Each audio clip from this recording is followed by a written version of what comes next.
ang aming napakasipag, napakagaling na alkalde hanggang 12 o'clock noon. Mayor Angelo Aguinaldo. Ex-Konsehala Denny Pulido, palakpakan po natin. Parang pangalawang marito na rin po yan.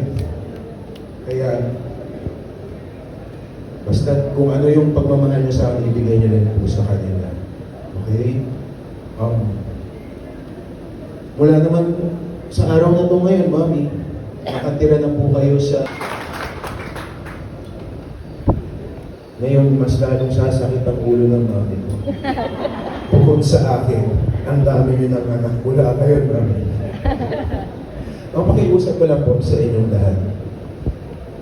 Kung ano po yung pagsusuporta niyo sa akin, pagmamahal niyo po sa akin, ganun din po ibigay natin kay Mami Army. Sa bagong responsibilidad na na pinagkaloob sa akin ng bayan ng Kawi. Mga likod nyo kada At ang akin ng suporta sa akin, hindi lang bilang kanalina, kundi pati na rin puso at pusabi.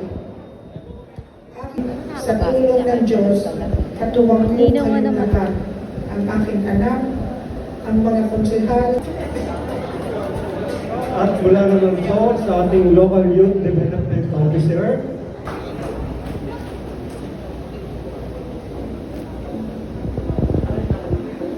At mula naman sa ating Sangguniang Bayan of Kawit,